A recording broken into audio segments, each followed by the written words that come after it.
नमस्कार बंधुगण। आज मुख्य खबर सब हूँ गोटे नुआ कॉन्स्टिट्यूशनल अमेंडमेंट बिल पार्लियामेंट रे पास कर बीजेपी सरकार BJP government led by PM Modi. से बिल रो प्रोविजन भारी भल चमत्कार एवं भयंकर मध्य बोली विभिन्न विभाग रु सब किसी रिएक्शंस प्रथम चलतु आलोचना करवा ये जो बिल कॉन्स्टिट्यूशनल अमेंडमेंट हिसाब से जो आगत है पार्लियामेंट रे भारी तरबरी भाव में बोधे दिने अच्छी पार्लियामेंट सेशन एंड हाँपाई ता पूर्वर गोटे बीजेपी गवर्नमेंट आनी गोटे कॉन्स्टिट्यूशनल अमेंडमेंट 130तम संविधान संशोधन 130th कॉन्स्टिट्यूशनल अमेंडमेंट से अमेंडमेंट अनुसार बर्तमान जदि से बिल पास हो जाए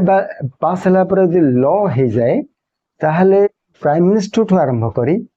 चीफ मिनिस्टर मिनिस्टर एमाने जदि कौन सी क्रिमिनल एक्ट रे दोषी साब्यस्त हुंतु 5 वर्ष पई तांको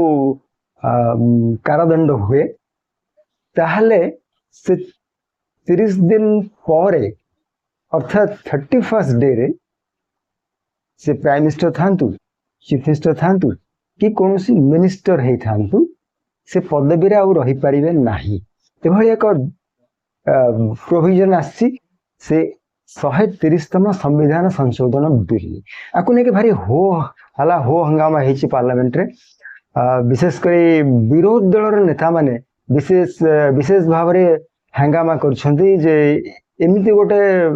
ड्रैकोनियन बिल ड्रैकोनियन अर्थात एक कठोर बिल एनडीए गवर्नमेंट आणुची यदि बीजेपी गवर्नमेंट शासन करिवारे किछि असुविधा हला ताले से चीफ मिनिस्टर बा मिनिस्टर को फसई की कौन से एक क्रिमिनल केस रे फसई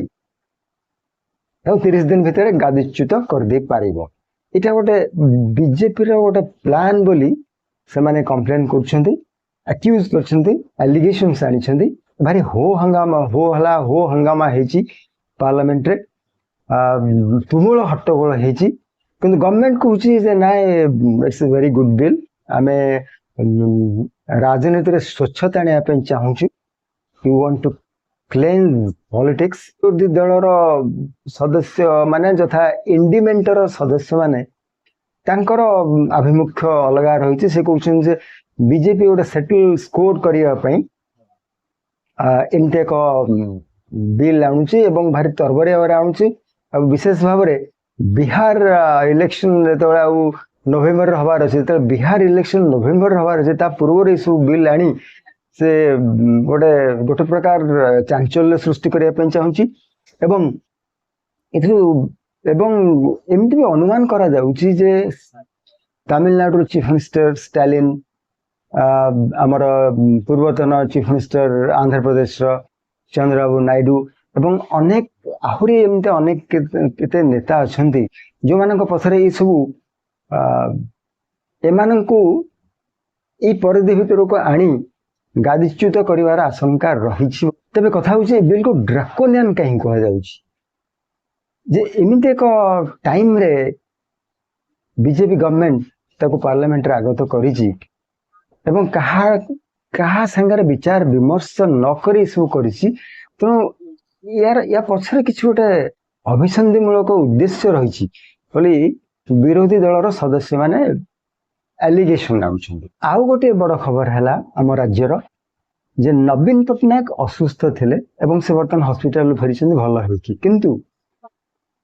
तांगर हॉस्पिटल फेरी भल है कि फेरिबा जति बड़ खबर नुहे सबुठ बड़ खबर हैला जे प्राइम मिनिस्टर मोदी एवं मल्लिकार्जुन खड़गे कांग्रेस प्रेसिडेंट एमाने तांको फोन करछंती एवं तांगर आशु आरोग्य कामना करछंती। एमते आशु आरोग्य कामना करिबा नवीन कर पूर्वरु मध्य हेतला किछु नुवा कथा नुवा किंतु पर टाइमिंग देखंतु जेतले सीपी राधाकृष्णन को एनडीए प्रार्थी करिछि प्राइम मिनिस्टर मोदी जेतले चाहुछंती उपराष्ट्रपति पद पाई सीपी राधाकृष्णन ही हेबे सेतबे सेही मुहूर्त रे से आम नवीन पट्टनायक को जे पूर्वतन मुख्यमंत्री थे ओडिशार तापर से विश करछंदी जे आपण खूब शीघ्र आरोग्य लाभ करते एवं जिते दिल्ली आसवे मत देखा करेंगे। यार उद्देश्य राजनैतिक पर्यवेक्षक माने या पछर एक उद्देश्य पर्यालोचना कहते जे मोदी तांको शुभेच्छा जणेवा सहित आहरी बहुत किसी जन आप दिल्ली आसवे ता पूर्व बहुत चिंता करी आसवे जे आम कैंडिडेट को केमती सपोर्ट करेंगे कारण बीजेडी एपर्यंत स्पष्ट करनी जे क्या को सपोर्ट करिवो से इंडिपेंडेंटर कैंडिडेट को एज वाइस प्रेसिडेंट सपोर्ट करिवो ना एनडीए रो कैंडिडेट को सपोर्ट करिवो। एमि तो बहुत जनाशुना जे बीजेपी और बीजेडी तांको भितरे सला सुतरा चलछि किंतु ए पर्यंत नवीन पट्टनायक ता विषय कोनोसी आलोचना करि नाहंती एवं मल्लिकार्जुन खड़गे कांग्रेस प्रेसिडेंट भी विश करिया पछरे पर्यवेक्षक मान मध्य अनुमान करछन जे काले से मनै पारिबे नवीन पट्टनायक तांको कैंडिडेट को सपोर्ट करंतु कॉन्स्टिट्यूशनल अमेंडमेंट बिल किपरे ड्राकोनियन बोली कहउछंती